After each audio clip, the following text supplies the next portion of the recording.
Marcus was a beautiful kid.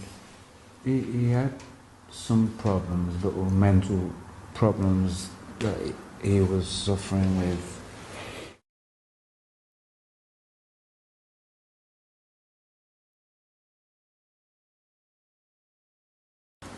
It still didn't stop that he had a good side to him, you know, he had a beautiful side to him. Right, I'm here with Marcus's dad right now. I just want to ask you a few questions, man. So, first of all, I'm sorry for your loss, man. It's a shame. And you know what I mean? I pray you get the justice that you need, man. Yeah, you know what I mean? yeah. How are you? I'm Tuab, thank you much. I'm good. Sorry, Tuab means good in Hebrew, sorry. I'm a Hebrew Israelite, so I speak Hebrew. But I wanted to ask you, what would you say to people that think that police shootings are just an issue in America? In America? Now, a lot of people think about police brutality and they think about Eric Garner and they think, oh, Englishmen are living good, and we know it's not the case. No, I do watch the American shooting, a lot of that. I watch a lot of it, but I've noticed that there's a lot of it going on in the UK as well.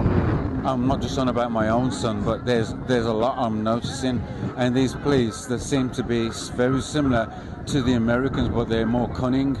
You know, they do it like when they killed my son. The reason they got away with doing that is because there was no media.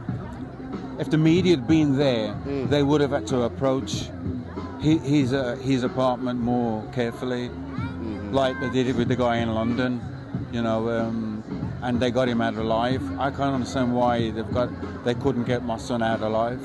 You know, they didn't need 14 armed police officers to go in with rifles to go and get him out. So it's not good. And then Christmas Eve as well. This is what they're doing to mans and families, going around killing people on Christmas Eve. It's not good. These Babylon, they're bad people. They're not nice people, bro.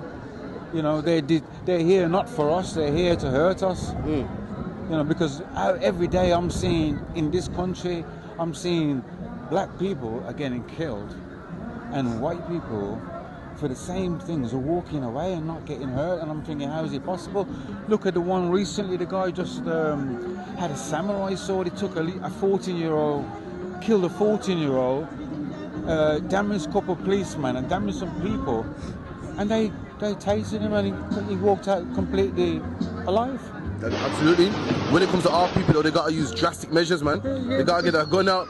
Anybody else get a taser out, restrained. I hear what you're saying, man. You know what it is? When they see us, they fear us. They're afraid of us. That's why they come so heavy. That's why they come with guns. And not only just that, sometimes I feel like when they see us, because they love their own kind, they love their own people, but when they see us, they go, oh, look, we can target practice with these. We can practice. You know, when they're practicing on these, these gun range sites, they don't get the chance to use these guns on their own people. You know what I mean? They practice on these target ranges all the time, and they want to use these guns, and they can't use them in real life unless they're using them on black people. Absolutely, man. UK police are known for being gun happy because they don't really use it. So when they see a black man, like, right, this is my time.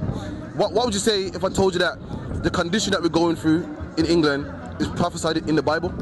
You say it's prophesied? Yeah, man. I wouldn't doubt it. I wouldn't doubt it, because the way these Babylons are moving and the way I'm seeing some battered white something going down and all that rubbish is going on, and nothing is godly about what's going on right now. There's nothing godly about these people. So it hurts me when I'm here in England, because I've come back from the 60s.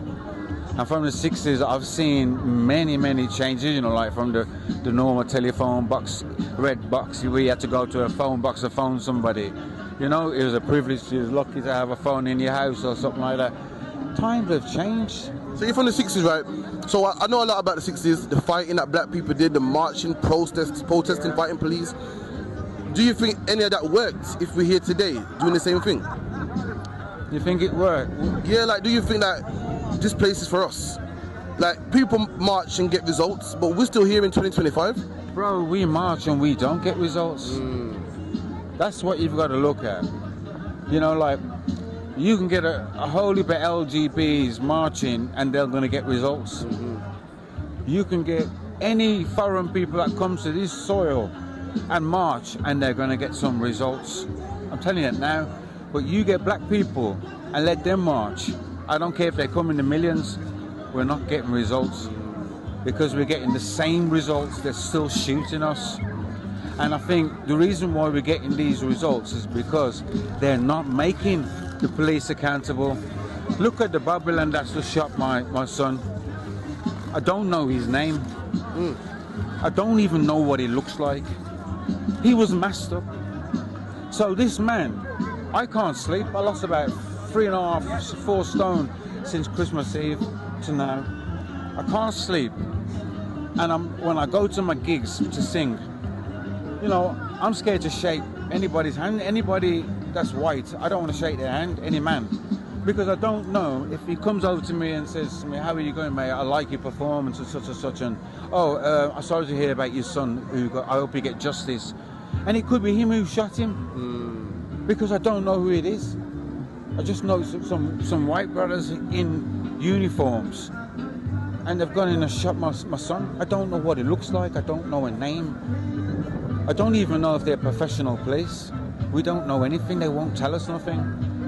You know, and we don't even know. I don't even look like we're going to get justice because I shouldn't have to do this. I shouldn't have to be here crying out for justice because everybody knows what they've done is wrong.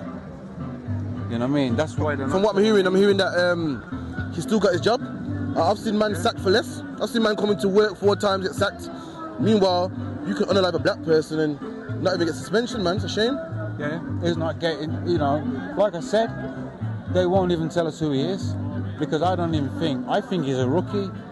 I think that there was a bunch of rookies out on the street just practicing, you know, like rookies who have like just moving from police to the gun unit. I think there was just a bunch of rookies out on the street, they're having a look around and the calls come through and they thought, oh, let's go and see what this one's about. And they've gone to my son's house because he is having a mental breakdown and they've just gone completely wrong. They're not professional. They did nothing professional that day. They could have waited. They could have outweighted my son. I've heard of cases where they've like outweighted the person until his hat's come out for food. You know, they gave him 5 hours, and after 5 hours of a Surveillance. No, not surveillance, a negotiator. They had a negotiator there talking to him like he's some kind of murderer, like he's got like hostages or something. He was alone in his home, on his own, by himself.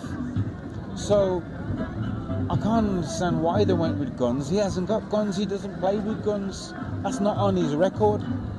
So I know that this was a bunch of rookies just happened to be on the street and they've gone to someone who's having a mental breakdown and thought, oh, we can come heavy here, and they've gone heavy. And if there was like I said, if there was media there, they wouldn't have been able to go that heavy. And I think they should, that officer should be, he's dangerous.